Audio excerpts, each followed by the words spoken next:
Thank you, my dear friend Brad. I appreciate so much being part of this today. I can't tell you how proud I am to be here. Marshall holds a special place in my heart. It really does. And I will go into that in a little bit more detail. I want to first of all recognize my wife, Gail Manchin, who is head of the Appalachian Region Commission. She has 13 states that she's responsible for, and West Virginia is the only state in the Union that is encompassed entirely into this 13 region, which has proved so valuable for this great country of ours. So it's always a pleasure to have her, since she's on the road as much as I am. So honey, wherever you are, God bless you. Thank you for being here.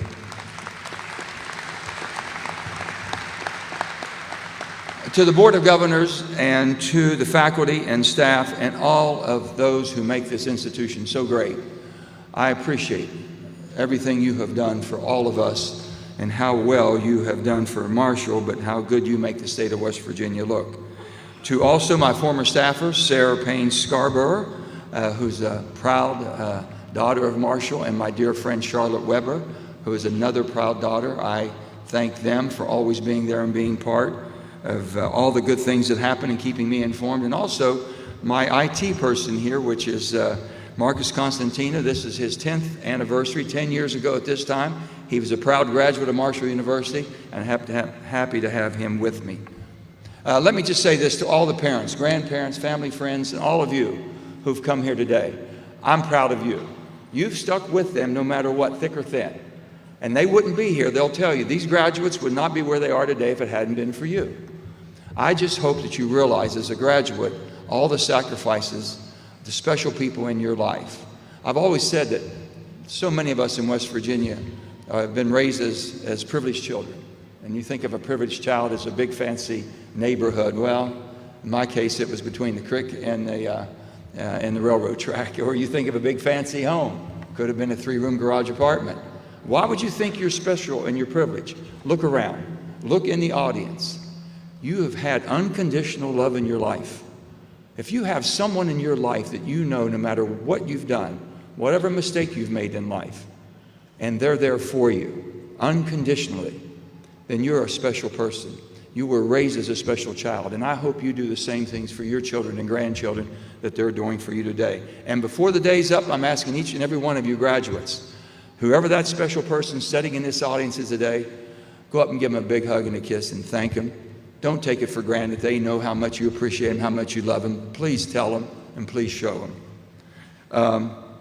To you, the graduating students, you've made it. I know some of you thought you might not. Took me a while to get through too. But I can tell you, you've endured. Someone said, what was your college experience? I wasn't sure I was going to get to the end. That was it. I had so many things in between that I wanted to do, and I thought, well, if I just take a year here, maybe a year there, I have a little more time, and before you know it, it slips away from you. Those of you sitting in the audience, I'm sure to some of you it slipped away. My father, it slipped away. I was the first in my generation that graduated, and my wife pushed me all the way through. But for you all, that's the thing. You learn to navigate. You learn to work through the adversities that's thrown at you. And if you want inspiration, I truly mean this, you have to look no further than my dear friend and the president of this university, Brad Smith. There's a person that can give you enough inspiration to be anything you want to be in life, as long as you're committed and dedicated to it. He has all the warmth and intelligence and determination to basically be successful in life, but come back home, come back to his roots where he began. He can be anywhere in the world. Most of us could be anywhere in the world if you want to go someplace. But when home calls and home keeps calling you, there's no place like coming home, coming back home. And basically, the son of Marshall forever and ever, whose Brad Smith will be. And to his wife, Elise, the First Lady of Marshall, thank her for her commitment and dedication and coming here and giving basically that family warmth, that leadership, and her commitment and dedication. I appreciate so much Elise and what she does. This includes, and I think about what he has done here in the last year, Marshall for all, Marshall forever. Think about that. When everyone's talking about we've got to forgive all of this debt, student debt, There are so many ways you can forgive student debt in America today. I know people want us to just write it off, billions and billions and billions of dollars more to the national debt. But on the other hand, there's ways you can work it. And I'll give you a perfect example. In my office in Washington, and also in West Virginia, in my office, any young student, any young graduate that comes and works, if they're 10 years in public service, they can almost work off their debt and have no debt whatsoever. There's so many areas of need in this country where you can do that, and we're happy to help you. But think about that. Marshall for all, Marshall forever. Brad is doing everything he can to make sure he's preventing that debt from ever happening, showing you how to work your way through and graduate without crippling debt. That's pretty special, and I think it's a model for the entire nation during these difficult times. To say Marshall is a special place would be an understatement. We are Marshall. Think about those words. Think about those words. There's probably majority of the universities and schools all across the country that are using that. We are whoever they are. And then football teams and basketball teams and all the sporting events, they're using that. We are whoever they are. There's only one we are Marshall, and it began here for the entire nation to understand who we are. But it's beginning, the name of Marshall begins after an unbelievable person who served America. One of our longest serving chiefs of justice, the only person that served in all three branches of government, that's become a president of every major university. He was the longest serving chief of justice Supreme Court. He was a congressman, and he was Secretary of State. This university certainly does have roots, and it follows in the footsteps of a tremendously great American. But you've had many notable accomplishments through the history of this wonderful university. But perhaps we're best known for overcoming adversity. I remember that day, 1970, as if it happened yesterday, the plane crash. A lot of my friends, people I knew on that plane, and to watch how we rose from the ashes in the darkness and watch the whole world ascend upon Huntington, West Virginia, and how can they survive? What would they do? And to watch the state of West Virginia. I remember Bobby Bowden, and then Coach Lingle, Jack Lingle. I met Jack's son. Jack's still pretty spry at a very ripe old age, but his son Patrick is a beautiful person. And anyway, we've talked about that and what it meant. They knew the task they had ahead of them, and how you all have risen to that is unbelievable and inspiration to all. It's a legacy of one of triumph over tragedy, and I believe the best way to honor those that we lost is to grow Marshall even more, which is what we're doing. You go forward into the world, show them who you are. You basically become the virtue that has been guiding a force here, and that's resiliency. Think about resiliency. Life throws challenges. It's thrown it to you all at a young age, and it'll throw it to you the rest of your life. And I guess it's how you handle these, how you recuperate from them, and you look at the positive end of it. Throughout your education journeys, you haven't gained just knowledge, you've gained how to navigate, and you've been able to work through resiliency. And resiliency is not a shield against defeat, but rather the armor that allows you to rebuild and try again. It turns adversity into opportunity. Adversity should always be looked at as a positive. In the politics, I'll tell you, there's two things you can't waste. You can't waste a crisis or a mandate. You better rise to the crisis and be ready for it. We've had a lot of them in West Virginia, and we've always come together as a wonderful state. And the mandate is you better do something when you have the support of the public behind you. Well, when you have the support of your family, when you have the support of your community and your peers, take advantage of it. Make something good happen. Resilience is truly this. We are Marshall. There's not three better words that'll show the resilience of this wonderful university. You're leading the charge to meet our state challenges and opportunities head on. Students, faculty, and staff are engaging in a wide range of academic and professional pursuits, from mental health research to workforce, apprenticeship programs, residency training programs in psychiatry, and so much more. Marshall students are succeeding in every avenue that they pursue. I'll give you a few examples. There is Nuvaya Harmon, who became Miss West Virginia this past June. And she's a pre-med biochemistry major with the aspirations of becoming a pediatric physician. There's Lauren Barr, who was so inspired by her brother's successful fight against cancer that she volunteered this past summer at a Center for Courageous Kids, a medical summer camp serving children with various serious illnesses. And Holly Edwards, a medical student here at Marshall who is working towards becoming a doctor in the U.S. Army.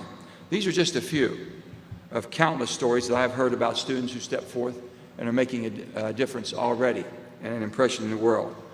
This is an exciting year for Marshall University. Just last month, we announced a new collaborative master's program in artificial intelligence at Marshall, which will focus on how to develop and secure.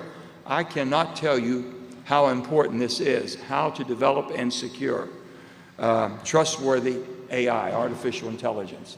If you think the internet is good, bad, or indifferent, whatever your thoughts and whatever your experiences with the internet, as they say, you ain't seen nothing yet.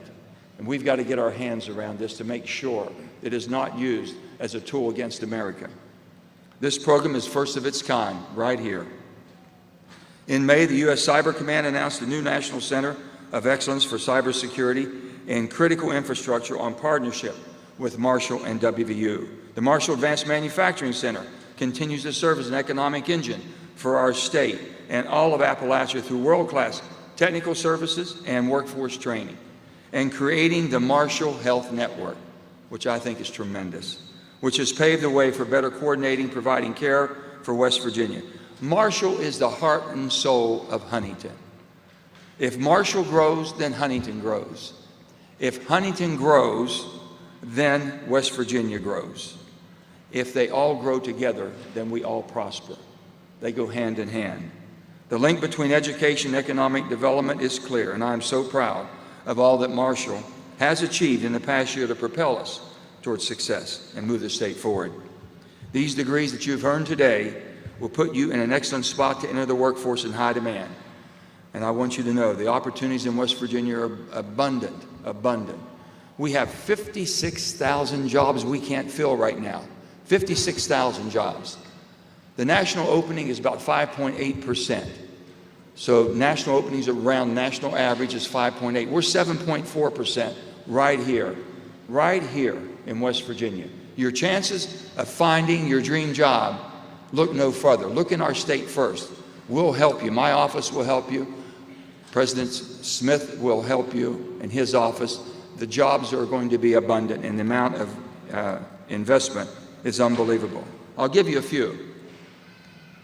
In October, we announced the Arch 2 Hydrogen Hub. It'll be located in our home state. That's going to create about 20,000 jobs. We're transitioning, and people are basically saying they want to do this and they want to do this. Let me make sure you understand. Each and every one of us are responsible for our environment, our own personal environment and the environment of those around us. Each one of us are. You're also basically, the United States of America, we're responsible to be energy independent. So when I've written so many different pieces of legislation, I've done it with this in mind. How do we provide the energy that we need today to be basically secured? And how do we invest in the energy of tomorrow to be more cautious and cognitive of our environment? We can do both. This is the United States of America. We can walk and chew gum at the same time. The rest of the world depends on us for leadership, and that's exactly what we're doing. Hydrogen is going to be a fuel of the future. We've already proven the technology, we never matured it. We'll be able to co-fire it with coal and make coal being used cleaner than what we are today. And in the last 18 months alone, we announced energy investments that will result in nearly 5,000 additional jobs across the state. So things are happening. We invested more than $1 billion to ensure that every home in America has access to high-speed internet connectivity. Can you think in 1936 that Franklin Delano Roosevelt said that we're going to have rural electrification? How in the world did we get a wire to everybody's home and they're telling me we can't connect you with high-speed internet, affordable high-speed internet? This is what we will not accept. We are going to do it. I was able to secure $1 billion for the state of West Virginia to be able to connect every home, and we're going to make sure that happens.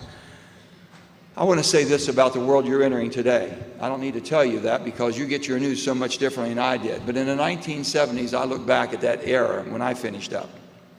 I started in 1965. My family's business burnt down in '68. I had to take a year off and go back and try to help reestablish our little business in little Farmington, West Virginia, and then I went back to get my degree. I would not have gone back if my wife hadn't encouraged me to do so, and I knew if I didn't go back, I would never go back and get it. So it was important to me. But I thought about this. How do we get to where we are today? This toxic, visceral hatred spewing from every corner of every political mouth is unbelievable. This is not who we are, and it's not normal. Don't accept it as being normal.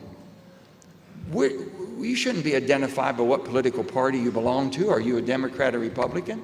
You shouldn't be identified by your religion. This is America. You're only in one identification you have. I'm an American. Every one of you should have an opportunity to have a quality of life in this great country. I don't care what your race is. I don't care what your gender is. I don't care what your sexual preferences are. I don't care anything about that, except that you should have that opportunity as every American. Every American. Not every Democrat or not every Republican or every independent, but every American. That's who we are. Do not accept this as being normal. It is not normal.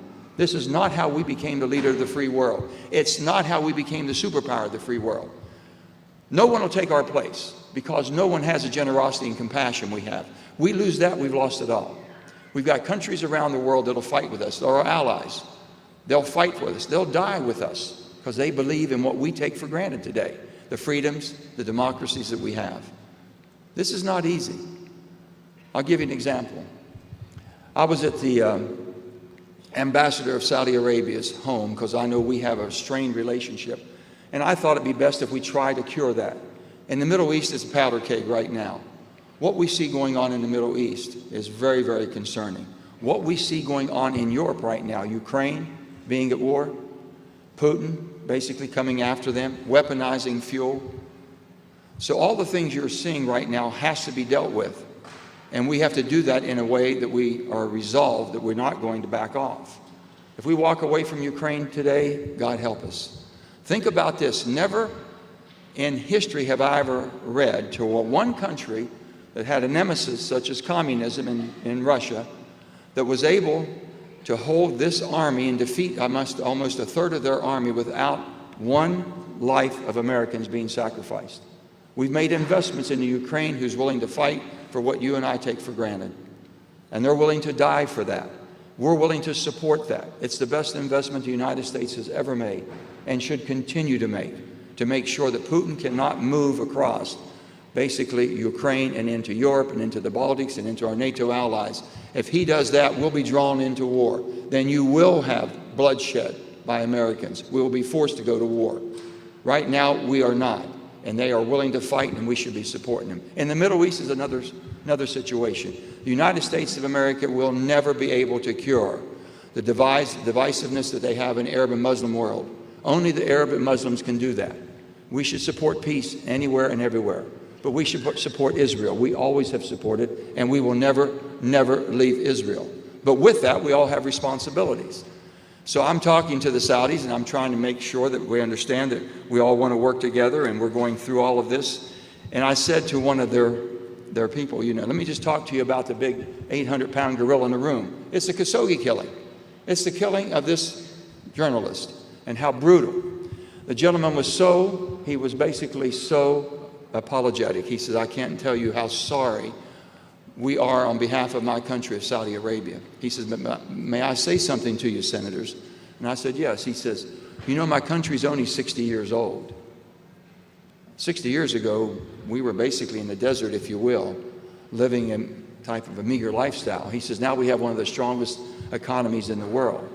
He said, can I say something in all due respect? I said, absolutely. He says, your first 100 years weren't very good either. Now think about that. That put everything in perspective. We killed 750,000 of ourselves, men and women, basically during the Civil War, trying to get who we are and establish our country. So you start thinking, we're not going to change some of this. But basically, when people are willing to westernize and they embrace democracies and freedom, we should be there to support them. For the sake of the country that we have, to commit to solving problems together. I would say to each one of you graduates, if you think you can do it by yourself, I don't think you'd be sitting here today if you did. So you know better than that. And as you go through life, if you go through life, you're going to be running into people sometimes, and I've said this, I've met a lot of people sometimes that felt they was always right. We've all been in that person who just basically was going to be right. They weren't going to change their thought process, their ideology at all for you or me or anybody else. And I thought to myself, you know something? I've never met the first person that's always wrong.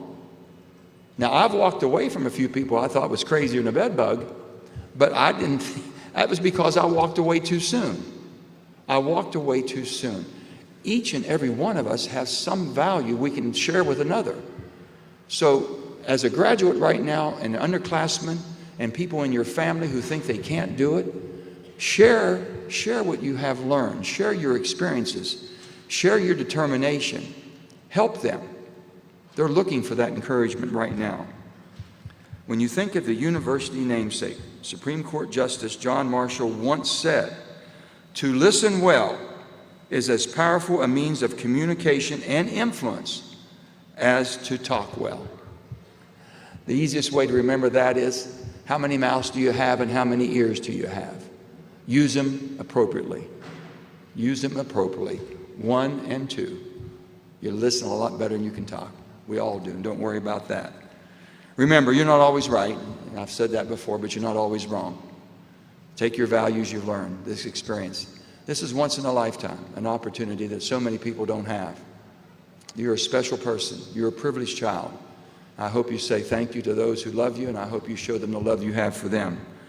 When I look around, I see a resilient group. I see a group that was able to rise up and remember where this university came from and how you grew to who you are, the legacy that you have going forward. So I say to you, I truly believe that there is no higher calling than public service. And the reason I say this, I expect each one of you to give something back, and I'll tell you why. This is a republic. A republic, definition of a republic is we the people own it. For the people, of the people, and by the people. It's not for the political party, by the political party, or of the political party. I can assure you. It's you and I. It's as much all of us, and we're responsible. And I've always said this when I go talk to kids in school. What have you done for your country today?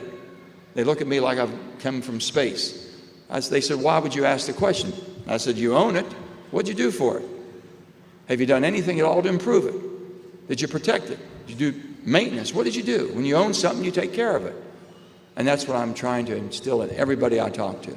You have the ability to change what you don't like. You have the ability not to accept and not paying attention to visceral hatred that you hear day in and day out. You wouldn't be much of a human being if someone beat you down every day and never thought you could be what you are. You wouldn't be sitting here today. Your family wouldn't be here admiring and proud as peacocks that you've achieved. Maybe something they didn't have the opportunity to do, but you have achieved it, and they're so proud of you. Make us all proud. So, to graduate is a distinct honor to have that privilege. I challenge you, each one of you, to make positive difference. I know that you are great, and I've said this before. I believe in you more than you believe in yourself. They believe in you more than you believe in yourself. I just want you to make sure you understand how good you are, what you can do. So as I say to you, all of you, before I turn this back over to my dear friend Brad Smith, we are so proud of each and every one of you. I am so thankful that the families committed and dedicated themselves, your resources, your support to these young graduates who are going to make a difference in this world, a difference in West Virginia. I just hope you look at West Virginia first before you leave. I just hope you understand the opportunities are right here, and we will help you find that. So as I say goodbye to you, God bless each and every one of you. Go Herd!